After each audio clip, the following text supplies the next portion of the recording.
Welcome to The Pursuit, a podcast produced by the Junior Board of the Chicago Midwest chapter of the National Academy of Television Arts and Sciences, otherwise known as NATAS. We are a group of emerging media professionals seeking insight from leaders in our fields. I'm Larry Larson, a sports broadcaster, and I'm also your host for this episode. Our guest today is Karen Lee Cohen, an 8-time Regional Emmy Award-winning producer and executive producer, former director of programs for WNBC in New York, and founder and president of Crystal Pyramid Productions, her own production company in Los Angeles. Karen has a lot of Chicago connections. She's a graduate of Columbia College here in the city, and as you'll hear in the podcast, she's a big advocate for Columbia College. She's also the author of It's About Time, my award-winning television adventure, and we dive into some of the topics that are discussed in Karen's book here in the interview. She's got a very interesting career path that's taken a lot of twists and turns, and I think a lot of up-and-coming producers will find this interesting. Here's Karen Lee Cohen. We now welcome Karen Lee Cohen onto the Pursuit podcast. Karen, first of all, thanks so much for taking the time. It's a pleasure. So the first question we ask all of our guests is, what was the moment you knew you wanted to pursue a career in television? I can tell you almost the exact time. I started out in theater, and it was and I went to Drake University in my first year, my first collegiate year. And I did not like behind the scenes in theater. It just wasn't me. I loved to being on stage. I loved performing, but I didn't like any of the behind the scenes.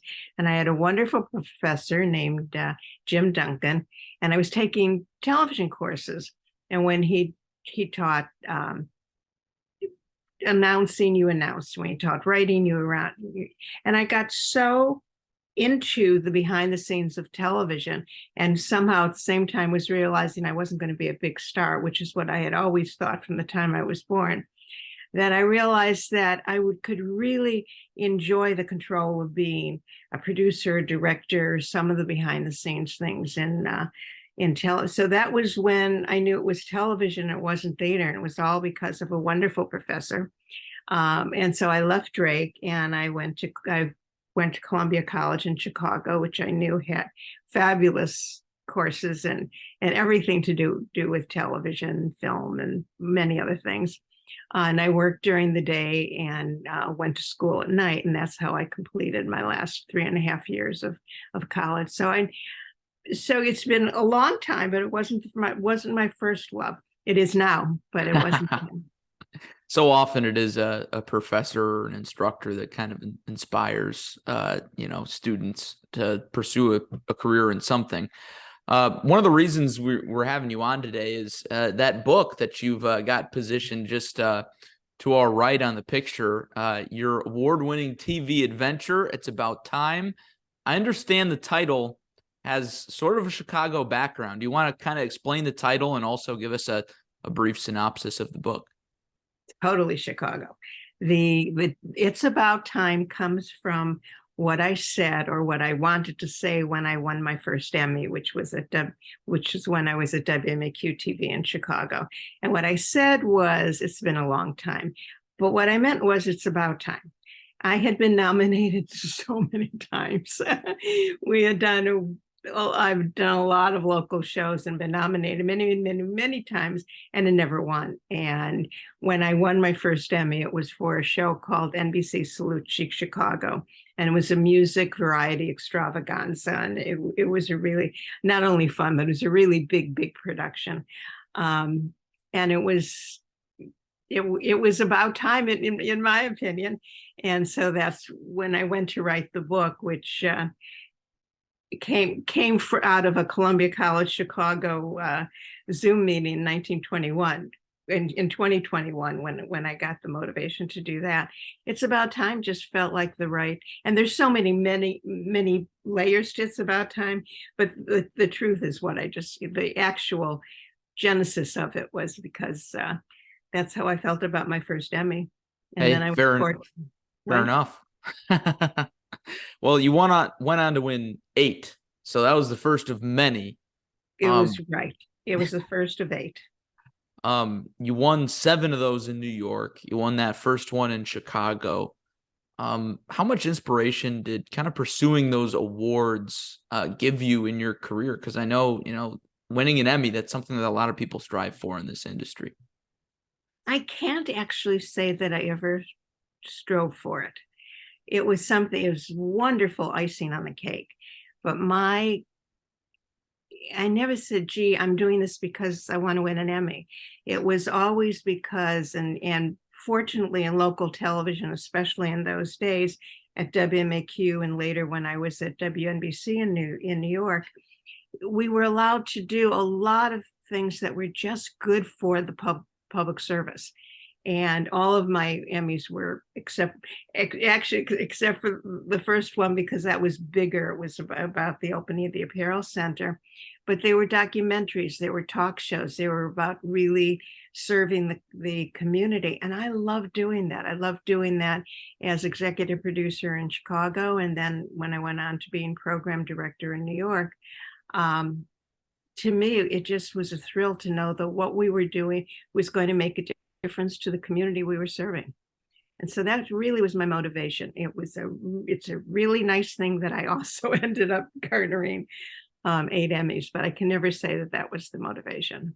It's what it's all about, the community. And speaking on that community, you're a Chicago native. You mentioned you went to Columbia College. How special was it to start your career in Chicago? And how would you say that set you up for success down the line in New York and now in California? It was everything. The Chicago there's a Midwestern work ethic that you get when you live in the Midwest, and you live in the Midwest too. And I've now worked in New York, Chicago, and LA, and so it's kind of that middle grounding that I got from my education as a child and as I grew. And at Columbia College in Chicago, you get the real overview of everything. Is that you don't necessarily have to know how to do it, but that you have a knowledge of everybody's position, the stagehands, the audio people, the lighting people, the editors. And that's the kind of education I got at Columbia College. And because of that, I felt I was able to achieve the things that I achieved with that kind of base. So I'm a real big advocate for Columbia College. And I'm also, I'm now on the Columbia College National Alumni Board. So I stay very, very active because I think it's really important for me to give back. When you moved on to New York, just how difficult was that going from, a city you were familiar with to a place maybe you weren't as familiar with, and obviously you found success there? I always loved New York. We have relatives who lived in New York, and since I was a teenager, I used to go by myself and fly to New York and stay with them, because at the time I was in theater, and there was nothing like Broadway theater. There still is nothing like Broadway theater. So I was familiar with New York and had the fortune of the base of relatives who lived in the suburbs of New York. So, I worked hard, but I was able to have a family base there. They were my cousins, the Segermans, and their daughters, like my younger sister. So I was fortunate that even though they weren't in Manhattan where I lived and where NBC was, it wasn't really foreign to me. It was something that I was already established in. And major cities are major cities, but it was really nice to get the program director's job at the number 1 mark in the United States. I was very fortunate for that. And in your time at WNBC, it's like a laundry list of celebrities and TV personalities that you worked with. Maybe what were some of the highlights, or 1 or 2 stories or things that jump out from your memories there? Sure. Yeah, the New York, but I also want to talk a little bit about the time in LA, my first time in LA.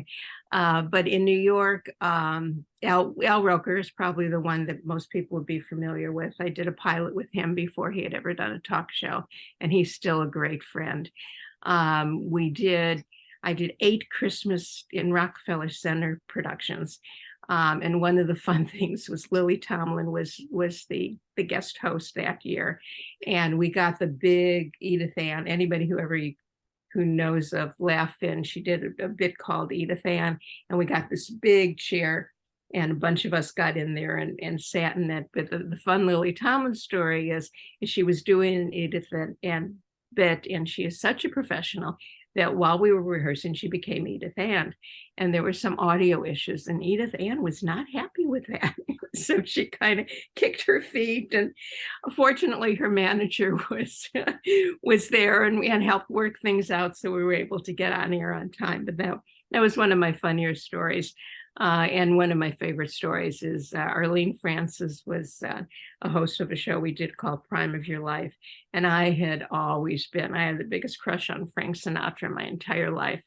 And when I hired her, I said, I knew they were friends. I said, I hope you could get Frank on the show.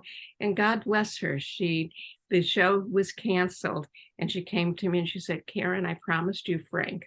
And she delivered Frank Sinatra for 2 shows. Two of the last shows that we did. That's a classy lady. And I got to spend an afternoon with Frank Sinatra. Yay. It was wonderful. Wow. That's incredible. You mentioned LA. Kind of what inspired you to go out there? Well, the first time I'm here now, but the first time I went to LA, it was because it's kind of a long story that people will find in the book. But basically, I had applied for and done a job at WLS and was not granted the job. I was still a secretary. So I said, after doing it for 9 months, I said, okay. And I had always wanted to go out to LA at some point. And fortunately, I had a friend who lived there who offered me her couch for a few weeks when I got there. So I moved out to LA, got the first job I got was with the Delary show. And she was one of the most incredible human beings on earth. And that was a wonderful experience. And when that show went off the air, I lucked into a job as production assistant for the Bob Hope show, and did a whole season with him, which included Christmas Around the World. And so I got to go to Vietnam and Thailand and Greece and England and Alaska. And it just was it was during the Vietnam War. And the eye-opening experiences I had there, which are in the book, were really quite wonderful for my growth as a human being. And speaking of growth, I don't think a lot of people can say they've started and run their own production company, and that's what you do now with Crystal Pyramid Productions. What inspired you to start your own company? Well, I've always done better on my own than I have with the corporation. It's kind of, psychics used to say to me when I've had some readings, is I hope you don't work for somebody else, because I was just made to be able to do things on my own. And that was really when I came back to LA, after I came out to LA to produce hard copy when that first started. And from New York, it was time, I felt, for me to leave New York, and I left New York on great terms and moved to LA. And I had a very challenging situation with Paramount TV, and I knew that it was time. I really just had to go out on my own, and that's not an easy path. And you have to really be able to do a lot of twisting and turning to survive on your own. But it really is more in my DNA to be doing what I'm doing now. So I get to do more things, and I get to do where my heart is, and my heart is really in doing things that will help people, and for that's spiritual. And I've also become a life coach and a few other things along those lines. I know you're writing a second book, sort of on those topics, but what are some of the projects in recent years you've worked on with your own company that you're most proud of? Well, I had a lot of fun working with Jewel, which was when I had my own company, and I got to go, I got to ride in a band bus one night. The projects that I've done, it has not happened yet, but I worked with a group to have a health and wellness and positivity channel, and we came very close, but it didn't happen. But I was able to it's something that I will still someday do. I will probably do it online. It's very important to me that people know that they have options. And so that I'm probably before the end of the year, we'll do a podcast about It's About Time, and also about health and wellness and positivity. So at this point in your career, you've worked in multiple different cities, multiple different places, and in various different roles. What would you say has been maybe the biggest challenge of being a woman in the television industry, considering it started as male dominated and you could say is still male dominated to an extent? To an extent, things are a lot less. Thankfully. Challenge, right? A lot less challenging. I've been fortunate. I had several really wonderful male mentors, and that's whether they're male or female, that's really how you move ahead in the business. And particularly a gentleman named Dick Lobo, who was my program director in Chicago, and then he became station manager in New York. And he and his general manager, Al Jerome, were the ones who greenlit me for the job as program director in New York. So in part of it was just, I just let myself be naive. So much of what was going on, I really didn't think this was happening because I was a woman. Now, I knew that the title was still secretary because I was a woman. And the guy in Chicago did say to me, we cannot tell New York that that we're going to make the 21-year-old woman executive producer, because in those days you could say something like that. But I really was fortunate enough to just kind of keep plodding along and keep going until I was able to move up, and had some wonderful people around me who helped that happen. You've mentioned your spirituality a few times. What kind of a role has that played in your career? Because I know it's a big one. Well, it's a big one, but I know that now. I did not know that, Larry, when I was going through it. When I wrote the book, when the biggest gift about writing It's About Time is I realized that I had been guided by angels and guides, or my gut, whatever you want to call it, all my life. I just didn't acknowledge it as that. And so I now look back and know there was a great spiritual base to my life. And now I work with a lot of people who have, there's a woman who I work with who's called the Angel Lady. And a lot of what I do is just a belief in that we are all one. And it's really important that we are there for each other. And that's really the major message that I want to get out to people. Definitely. It's a powerful message, an important one to remember. And, I know you've taken up life coaching. That's something that you mentioned earlier as well. Kind of what made you want to do that? Kind of just fell into it, like most of the things in my life. I met a woman at a birthday party, and she said, I'm supposed to teach you how to become a Reiki master and a life and a energetic alchemy. And she's had me come to take workshops with her. And through the process of these wonderful workshops that she gave, her name was Dorothy Lee Donahue. And a lot of these people's contact names are in the back of the book under acknowledgments, if anybody wants to reach out to them. And through her teachings, I realized that I'd always been a life coach. And on my website, I have a bunch of people who did testimonials for me, including some friends in high school who said, oh yeah, she was life coaching me all the way back in high school. So it's just a natural path for me. I love mentoring. I love helping people, and anything I can do to help people find their own path is one of my purposes here. Helping people, and a big part of that is education. And I know you said you're still involved with Columbia College. Mm-hmm. Say we've got somebody who's listening today, who's looking at schools to go into television. What would you say the most important thing to look for is in a college if you want to go into television, whether that's Columbia or elsewhere? The variety that is being open and it is being offered. And one of the reasons I tout Columbia is, and I think a lot of colleges have this today, is internships and professors who are working in the business is a very important.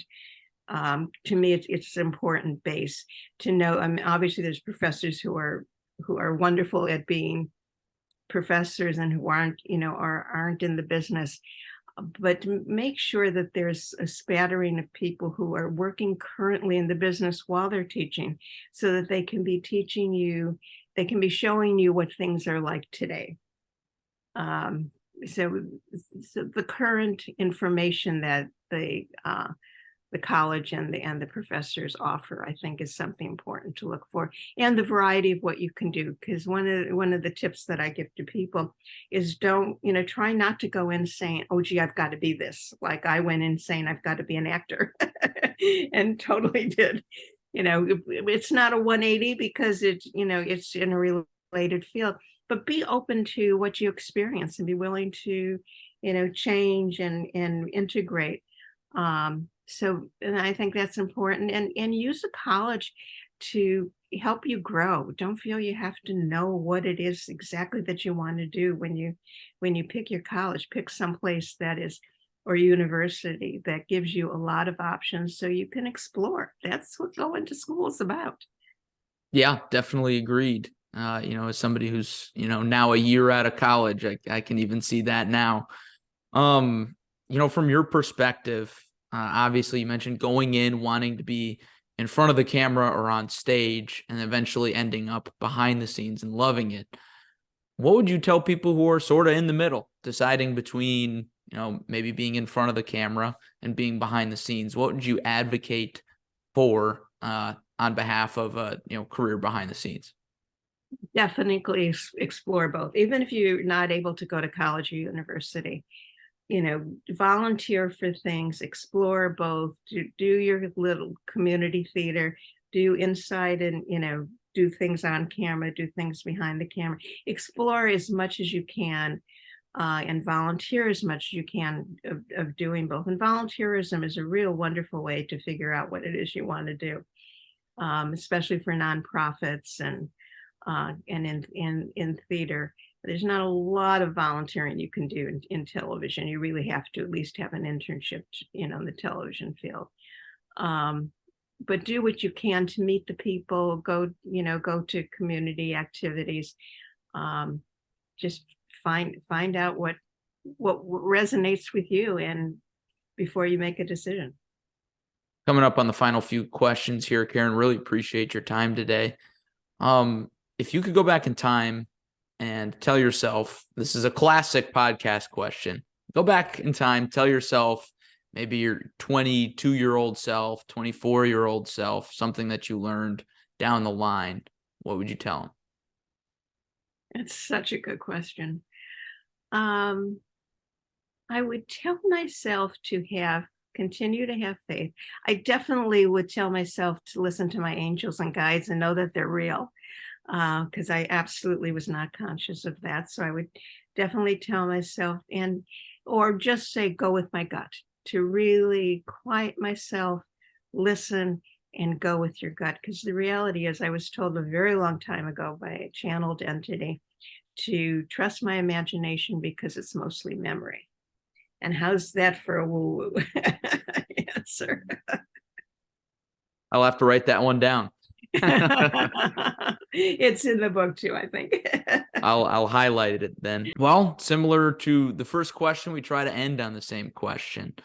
If you were to tell somebody who's pursuing a career path similar to yours, just one thing in their pursuit, what would you tell that person?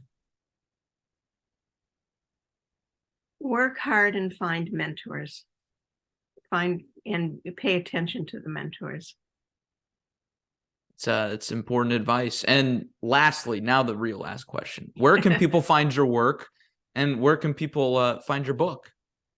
Okay, then go to Amazon.com for the book, but also you can go to my website, which has a lot of my other information.